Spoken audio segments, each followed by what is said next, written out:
করিম,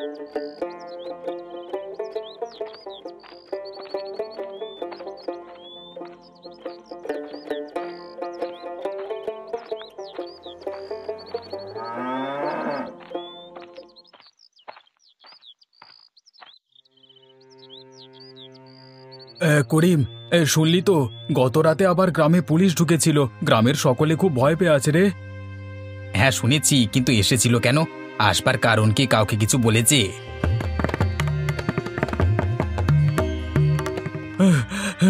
আরে শোন শোন, জঙ্গলের জঙ্গলের ওপারটাতে এক জায়গায় মাটির নিচে চুল্লি বানিয়ে মাংস পোড়াচ্ছে। সেই মাংস বাইরে বিক্রি করা হচ্ছে রে। এই ব্যবসা চলছে গত কয়েক মাস ধরে। মাটির নিচে মাংস পোড়াচ্ছে? এসব আবার কি আজে বাজে কাজ করছে? আর এসব করছে কে? শফিক চাচা আর তার ছেলেরা। কেউ এতদিন বুঝতেই পারিনি বাইরের কিছু লোকজনও এর সাথে জড়িত আছে নাকি। তাই নাকি? এইসব ব্যাপার স্যাপার এতদিন আমরা কেউ কিছু টের পেলাম না, কিন্তু পুলিশ জানলো কিভাবে? ওদের দল থেকেই কেউ একজন খবর দিয়েছে। তবে দেখবি, এই কাণ্ড জানাজানি হলে শফিক চাচাদের দিন শেষ। ওদের মস্তানিতে সারা গ্রাম তটস্থ থাকে। সব কিছুতেই ওদের জোর জুলুম চলে। তুই খারাপ কিছু বলিসনি, কিন্তু একটা কথা কি বুঝতে পারছিস তোরা? এতে গ্রামের কতটা বদনাম হবে। আমরা সবাই মিলে এই গ্রামটাকে এত সুন্দর করে গুছিয়ে রাখতে চাই, আর শফিক চাচার এই সমস্ত কাজকর্ম বাইরে ফাঁস হয়ে গেলে এই গ্রামকে নিয়ে সবার কি ধারণা হবে সেটা ভাব একবার। সত্যি, এই শফিক চাচার জন্য আমরা সবাই ভুগবো মনে হচ্ছে। কি রে, এত তাড়াতাড়ি ফিরে এলি যে আজ? এরই মধ্যে মাঠের কাজ শেষ হয়ে গেল? কাজ শেষ হয়নি মা, ভয়ঙ্কর ঘটনা ঘটেছে গ্রামে। কি ঘটনা ঘটলো আবার? রোজই তো কিছু না কিছু শুনি, আজ আবার নতুন কি ঘটলো? জানো, আমাদের গ্রামের পাশে জঙ্গলটাতেই মাটির নিচে মাংস পোড়ানো হচ্ছে। কি বলিস? কিসের মাংস? কারা করছে এসব? শফিক চাচা আর তার ছেলেরা নাকি করছে। বাইরের কিছু লোকেও জড়িয়ে আছে। মাটির নিচে চুল্লি বানিয়ে মাংস পোড়ায়, তারপর বাইরে গিয়ে বিক্রি করে। আর পুরোটা করে চলেছে গোপনে। এতদিন পর্যন্ত গ্রামের কেউ সেভাবে টেরই পায়নি। কালকে রাতে পুলিশ পড়েছিল, তারপর গিয়ে সমস্ত কিছু জানা গেছে। এ কি, শফিক ভাই আবার এসব বেআইনি কাজে নামলো? এতদিন তো বেশ ভালো পথেই চলছিল, এবার মাটির নিচে মাংস পোড়ানো। গ্রামের সম্মান তো একদম ধুলোয় মিশে যাবে। হ্যাঁ মা, এই ব্যবসা জানাজানি হলে পুলিশও ছাড়বে না। গ্রামের মানুষের মাথায় হাত পড়ে যাবে। এসব ব্যবসা কখনো ভালো হয় না। অন্যায় করলেই তার শাস্তি পেতে হয়। আমি এতদিন ভাবছিলাম শফিক ভাই হয়তো বদলে গেছে, এখন তো দেখছি কিছুই হয়নি। এই পুলিশের ঝুট ঝামেলায় গ্রামের কতজনকে যে ভুগতে হবে তার কোনো ঠিক নেই। শফিকের পরিবারও হয়রান হবে। ওর ছেলেটার বয়সই বা কতটুকু? খুব চিন্তা হচ্ছে রে রফিক।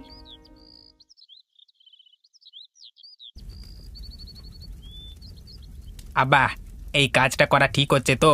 লোকজন টের পেলে কিন্তু আমাদের বিপদে পড়তে হবে। তুই শফিকের ছেলে হয়ে এত ভয় পাচ্ছিস কেন?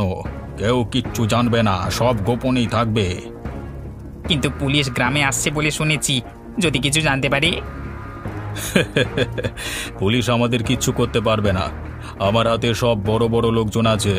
পুলিশ যদি কিছু জানতেও পারে, সব কিছু সামলে নেওয়া হবে। তুই চাপ নিস না। কাজ তো ভালোই চলছে, কিন্তু শুনলাম গ্রামের কিছু লোক নাকি সন্দেহ করছে। হ্যাঁ, ধুর, এসব কথায় কান দেওয়ার মতো ফালতু সময় আমার হাতে নেই। এসব নিয়ে মাথা ঘামালে চলবে না। আমি সব দেখছি। কোন পুলিশ এসেছিল আমি দেখে নিচ্ছি এদিকটা। তোরা বেকার বেকার ভয় পাস না, কাজে মন দে। আর এই গ্রামের লোকজন সব এক একটা ছাগল। এই শফিকের হাতের পুতুল ওরা। ওদেরকে নিয়ে ভাবিস না। আমার কোনো ক্ষতি করবার মতন ওদের ক্ষমতা নেই। আব্বা, তবু আমাদের একটু সাবধানে থাকা উচিত। কদিন গন্ধটা তো বেরোয়, লোকজন এসব নিয়ে সন্দেহ করছে।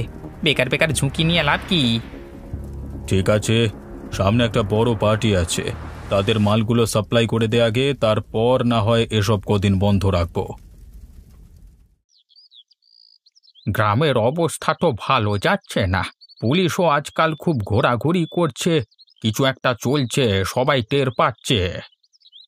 মুকুল ভাই, আমরা সবাই সবকিছু জানি। গন্ধটাও তো পাচ্ছি নাকি? ওরা মাটির নিচে চুল্লি বানিয়ে মাংস পোড়াচ্ছে। এভাবে চলতে থাকলে গ্রামে তো এবার পুলিশ ক্যাম্প বসবে। গ্রামের মেয়ে বউরা ভয় তো এবার বেরোতে পারবে না। কিন্তু আমরা কিছুই তো করতে পারছি না। শফিক চাচার মতো লোক জড়িয়ে আছে, বড় বড় লোকও আড়াল থেকে সাহায্য করছে বলে শুনেছি। আর কতদিন এভাবে চলবে? গ্রামের ইজ্জত নষ্ট হচ্ছে। আমি বলছি শোনো, আমাদেরই কিছু করতে হবে। পুলিশ যদি জানতে পারে আমাদেরও সন্দেহের চোখে দেখবে। ঠিকই বলেছিস রফিক, কিন্তু শফিকের বিরুদ্ধে দাঁড়ালে আমাদেরও কিন্তু বিপদ। নিশ্চিত ওর লোকজন আমাদের ছাড়বে না। শফিকের মাথার উপর সব বড় বড় লোকজনের হাত আছে। আমাদের উচিত সবাই মিলে একসাথে কিছু করা। এভাবে চুপ করে বসে থাকলে কিন্তু হবে না। কিন্তু সাহসের অভাব সবার, কেউই শফিকের মতো লোকের বিরুদ্ধে যেতে চায় না। আমরা কি করব? আচ্ছা, কাজ করলে হয় না? পুলিশের কাছে তো খবর আছে। পুলিশ শুধু জানে না যে এই কাজটা আসলে কে করছে। আমরা তো সবকিছু জানি। আমরা গিয়ে যদি পুলিশকে জানাই, পুলিশকে সাহায্য করলে পরবর্তীতে পুলিশও নিশ্চয়ই আমাদের সাহায্য করবে। এতে হয়তো কাজ হতে পারে। একবার পুলিশ যদি আমাদের সঙ্গ দেয়, তাহলে শফিকের লোকজনও আমাদের কোনো ক্ষতি করতে পারবে না। এই ব্যবসা আর কতদিন চলবে মিলন? পুলিশের গাড়ি দেখেছিস? তোর আব্বার ওপর আমার কিন্তু একটুও ভরসা নেই। ওকে নিয়ে আমার কোনো ভয় নেই, কিন্তু তোর জন্য আমার খুব ভয় লাগছে। আমিও ভয় পাচ্ছি আম্মু। আব্বা তো বলে কিছু হবে না, কিন্তু আমার ব্যাপারটা একদম আর ভালো লাগছে না। এর আগেও আব্বাকে আমি না করেছি এসব ব্যবসা করতে, আব্বা কোনো কথাই শোনে না। তোর আব্বাকে কি আমি কম বুঝেছি? সে তো বোঝার পাত্রই নয়। অন্যায় কাজের ফল একদিন সবাইকে ভোগ করতে হয়, কিন্তু আমার চিন্তা যে তোকে নিয়ে। একবার যদি পুলিশের খাতায় তোর নাম ওঠে, কি অবস্থা যে হবে তোর বুঝতে পারছিস? আজই আব্বার সাথে কথা বলবো। এই ব্যবসা চালানো আর সম্ভব নয়। কানা ঘুষো শুনতে পাচ্ছি, গ্রামের লোক যেন নাকি আমাদের বিপক্ষে চলে গেছে। দেখ, কথা বলে যদি তোর আব্বাকে বোঝাতে পারিস এই ব্যবসা বন্ধ করা খুব প্রয়োজন, নয়তো আমাদের পুরো পরিবার ধ্বংস হয়ে যাবে। আল্লাহ, মানুষটার মাথায় কি আর কোনোদিনও বুদ্ধি শুদ্ধি কিচ্ছু আসবে না? তোমার দয়ায় তো কম টাকা পয়সা নেই, তাও লোকটা লোভ যায় না। আমার ছেলেটাকে তুমি দেখো আল্লাহ, তার আব্বার অন্যায়ের ফল যেন আমার ছেলেটাকে না ভুগতে হয়।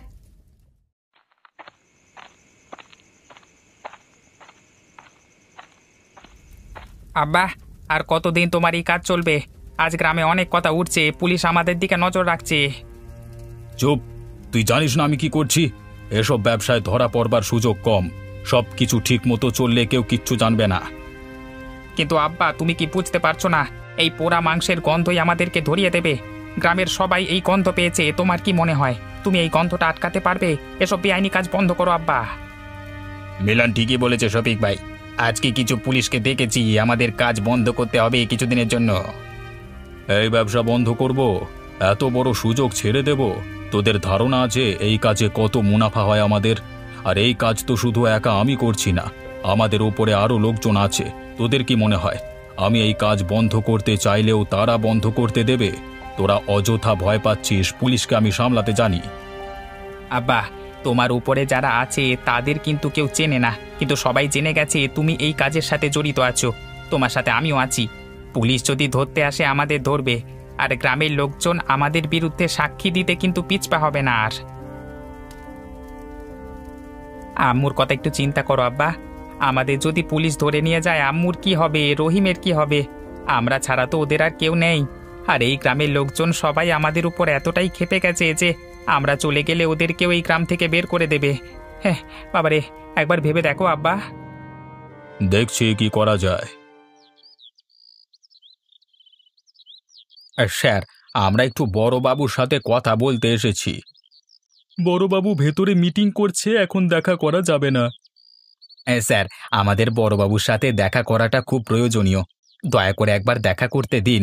একবার গিয়ে বলুন আমরা এসেছি। কোথা থেকে এসেছো তোমরা? আমরা ছাতিমপুর গ্রাম থেকে এসেছি। একটা গুরুত্বপূর্ণ বিষয়ে ওনার সাথে কথা বলতে চাই।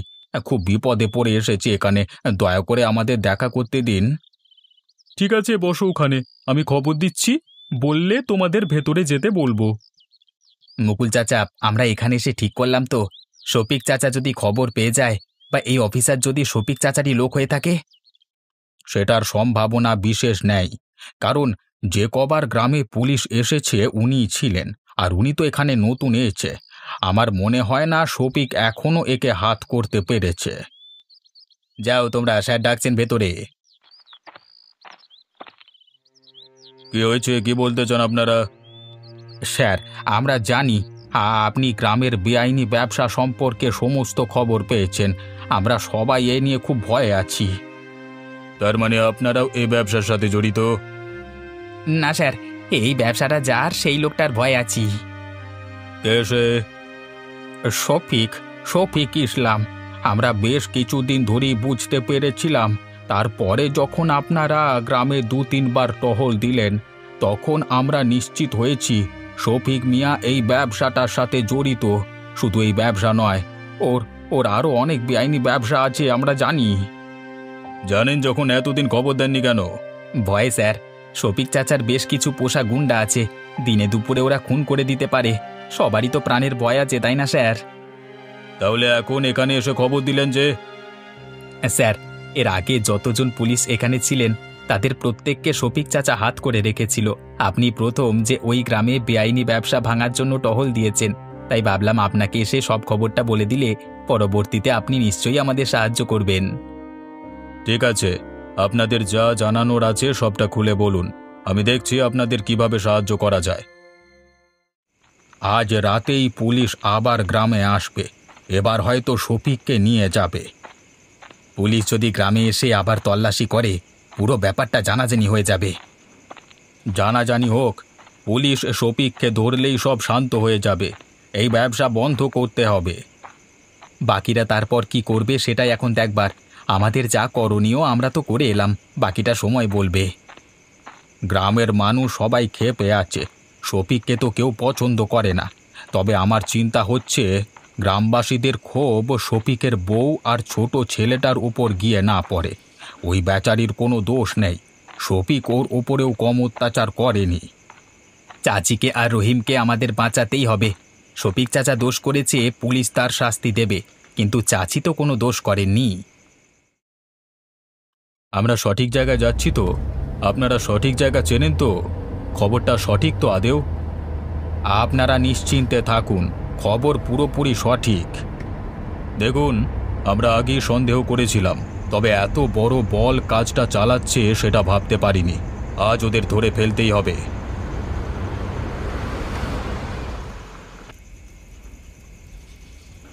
পুলিশ এদিকে কি করছে? আমি তোমাকে বলেছিলাম না আব্বা, এই ব্যবসা বন্ধ করো। এবার ধরা পড়ে যাব মনে হয় আমরা। শফিক ভাই, দেরি হলে বড় বিপদ হয়ে যাবে। এখনই পালাতে হবে আমাদের। না, পালাবো না। কিছুই প্রমাণ করতে পারবো না, সব কিছু লোকানো আছে। শফিক, অনেক দিন ধরে তোমার বিরুদ্ধে অভিযোগ জমা হচ্ছে। আজকে সমস্ত প্রমাণ হাতে পেয়েছি। এবার আর পালানোর উপায় নেই। আমরা তোমাকে গ্রেফতার করছি। কিসের অভিযোগ? আর আমাকে গ্রেপ্তার করতে এসেছেন যে আপনারা? আপনাদের হাতে কি প্রমাণ আছে? পুলিশকে তার কাজ শিখিও না শফিক। আজ আমরা যথেষ্ট প্রমাণ নিয়েই তোমাকে গ্রেপ্তার করতে এসেছি। কিসের প্রমাণ? তোমরা কিছুই প্রমাণ করতে পারবে না। এই মাটির নিচে বানানো চুল্লি, পোড়া মাংসের গন্ধ, সব প্রমাণ, সব ধরা পড়েছে এতদিনে। আর চিন্তা করো না, তোমার বিরুদ্ধে সাক্ষীও রয়েছে যথেষ্ট। কার এত বড় সাহস আমার বিরুদ্ধে সাক্ষী দেবে? তার কৈফিয়ত তোমাকে দিতে আমরা বাধ্য নই। যেখানে দরকার সেখানে দেব, অনেক হয়েছে, এবার চলো। দেখলে তো আব্বু, আজকে আমার কথা বা আম্মুর কথা শুনলে পরে এই দিনটা আসতো না। তুমি কোনোদিনও কারোর কথা শোনো না। তুই চিন্তা করিস না বেটা, খুব বেশিক্ষণ আমাকে জেলে থাকতে হবে না। আমার উপরেও অনেক লোকজন আছে, তারাই আমাদের বের করবে। তারপর আমি দেখছি এই গ্রামে কার কত বড় সাহস। দয়া করে চুপ করো এবার। তুমি অনেক করেছো, আর করো না। অন্য কেউ যদি না থাকে আমি সাক্ষী দেব। আম্মুর জন্য অন্তত পক্ষে এটুকু আমি করব। চলো চলো, অনেক কথা হয়ে গেছে, বাকি কথা থানায় গিয়ে হবে।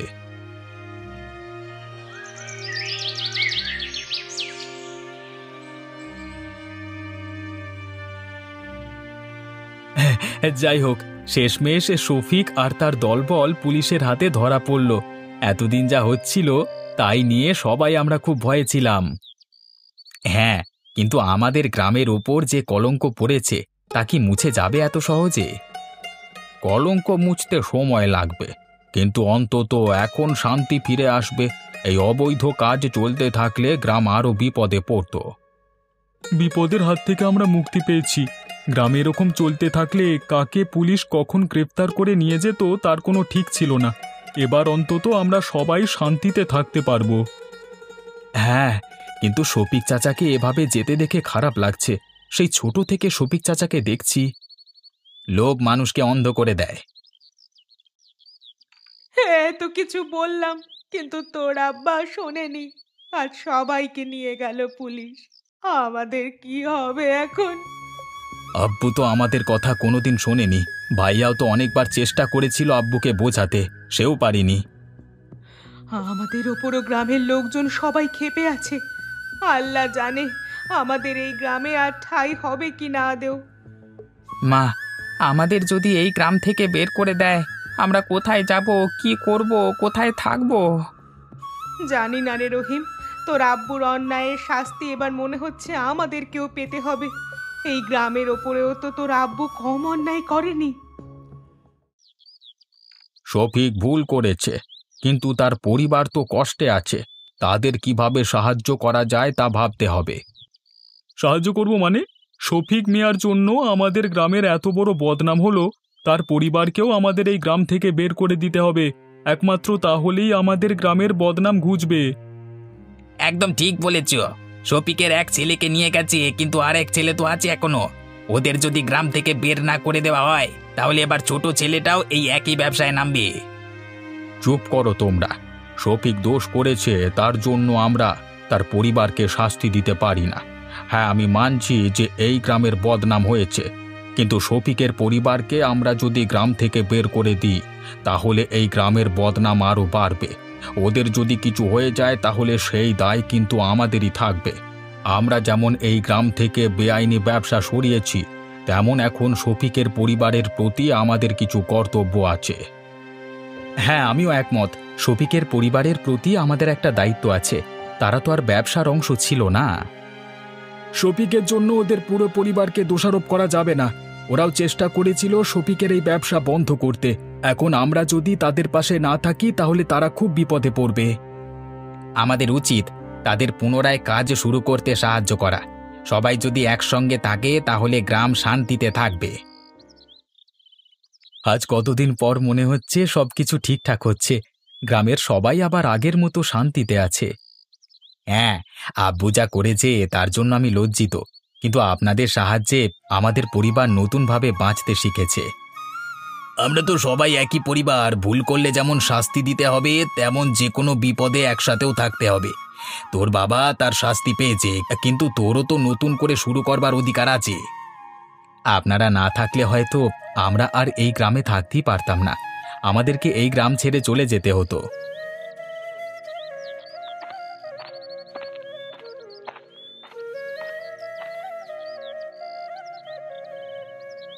কি গো মুকুল চাচা, তুমি এখন এখানে?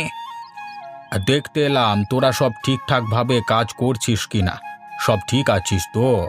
রহিম, সব ঠিক আছে তো? সব ঠিক আছে। এত সব ঘটনার পর গ্রাম আবার শান্ত হয়েছে। লোভ আর অন্যায় মানুষের জীবন কতটা বদলে দিতে পারে, সেটাই শফিক প্রমাণ করে দিল। ঠিকই বলেছ চাচা। কিন্তু আমরা সবাই মিলে কাঁধে কাঁধ লাগিয়ে যদি কাজ করি আর একসাথে থাকি, তাহলে আর কোনো অন্যায় এই গ্রামে কিন্তু ঘটবে না। ঠিকই বলেছিস।